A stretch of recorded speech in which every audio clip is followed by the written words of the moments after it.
கர்த்தருடைய பரிசுத்த நாமத்துக்கு ஸ்தோத்திரம். இந்த லெந்து காலங்களில் கூட நான் இன்றைய நாளில் உங்களோட கூட பேச இருக்கிற தலைப்பு என்னவென்றால், பாவங்களை மன்னிக்கும் ராஜா, the king who forgives our sins.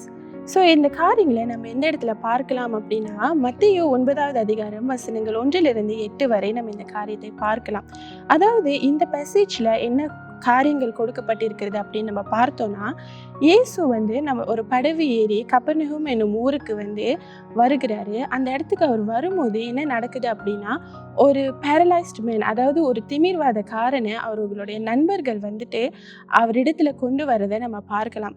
அதாவது அவனுக்காக ஒரு சுகத்தை அவருக்கு தேவையா இருக்கிறதுனால அவர்களுடைய நண்பர்கள் அவரை இயேசுவின் இடத்துல கொண்டு வருவார்கள். அந்த சூழ்நிலையில கூட ஆண்டவர் என்ன பண்றாரு அப்படின்னு நம்ம பார்த்தோம் அப்படின்னா, மத்தேயு 9வது அதிகாரம் 2வது வசனத்துல ஆண்டவர் என்ன சொல்றாரு அப்படின்னா, மகனே திடன்கொள், உன் பாவங்கள் உனக்கு மன்னிக்கப்பட்டது அப்படின்னு அவர் சொல்றாரு. ஸோ இந்த இடத்துல நம்ம என்ன பார்த்தோம்னா, இயேசு நினைச்சிருந்தா அவரோட வெளியரங்கமான ஒரு பேரலைஸ்டிங், அதாவது திமிர்வாதம் இருக்கிற அந்த காரியத்தை மட்டும் அவர் ஹீல் பண்ணிட்டு அந்த திமிர்வாதக்காரனை அனுப்பி விட்டுருக்கலாம். ஆனால் இந்த இடத்துல நம்ம என்ன பார்க்கிறோம் அப்படின்னா, இயேசு வெளியரங்கமான காரியத்தை மாத்திரம் பார்க்கிற தேவனாய் இருக்கல. அந்த இடத்துல அவருடைய உள்ளான காரியங்களை ஆராய்ந்து அறிந்தவராய் இருந்தாரு. ஏன்னா அதனாலதான் அவர் என்ன சொல்றாருன்னா, உன் பாவங்கள் உனக்கு மன்னிக்கப்பட்டது அப்படின்னு சொல்றாரு.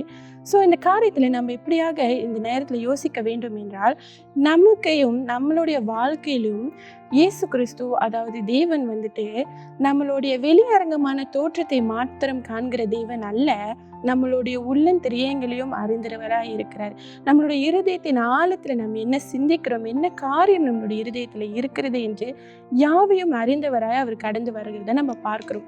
அப்படியாக தொடர்ந்து நம்ம பார்த்தோம்னா, இந்த இடத்துல மத்தேயு 9வது அதிகாரம் 3ஆம் வசனத்துல என்ன சொல்லப்பட்டிருக்குன்னா, அங்கு அவரை சுற்றி இருந்த சில வேத பாரகர்கள் அவரை குறித்து பேசிக்கொண்டிருக்கிறாங்க. அதாவது அவர் தேவதூஷணம் செய்கிறார் அப்படின்னு சொல்றத நம்ம பார்க்க முடியுது.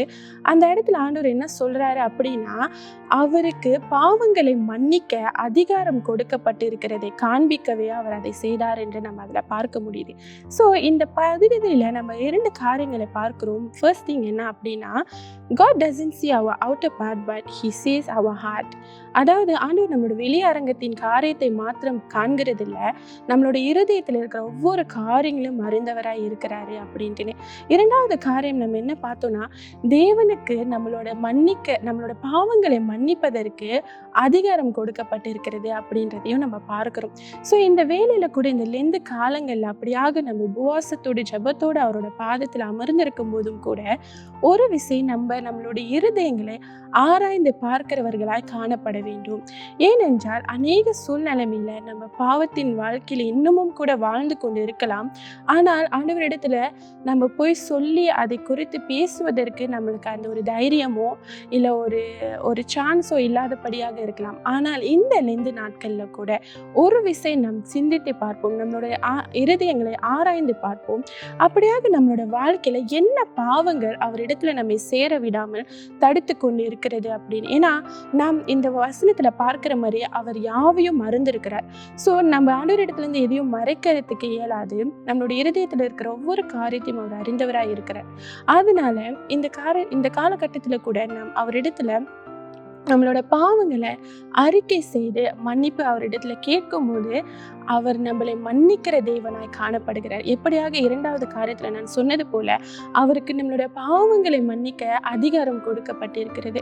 ஸோ அதனால நம்ம உண்மையாக அவரிடத்துல மனம் திரும்பும் பொழுது அவர் நம்மளை மன்னித்து நம்மளுக்கு ஒரு புதிய வாழ்வை கொடுக்க அவர் எப்பொழுதுமே காத்து கொண்டிருக்கிறார். ஆகையால் இந்த காலகட்டத்துல நாம் அப்படியாக தேவனிடத்துல திரும்புவோமாக. அப்படியாக நாம் யாவரும் கண்களை மூடி ஜெபம் செய்வோம். பிதாவே, நாங்கள் ஸ்தோத்திரிக்கிறோம் ஆண்டவரே, நன்றி செலுத்துகிறோம் அப்பா. இதோ இந்த வேலையில கூட ஆண்டவரே, நீர் கர்த்தாவே எங்கள் பாவங்களை மன்னிக்க வந்த ராஜாவாய் இருக்கிறீர்.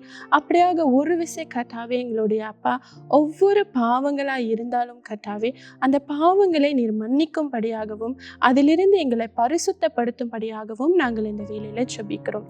அப்படியாக உங்களுடைய பிரசன்னத்தால் எங்களை மூடி எங்களை சுத்திகரித்து எங்களை பரிசுத்தமாக்கும்படியாக ஜெபிக்கிறோம். இயேசுவின் நாமத்துல கேட்கிறோம் எங்கள் ஜீவனுள்ள நல்ல பிதாவே, ஆமென்.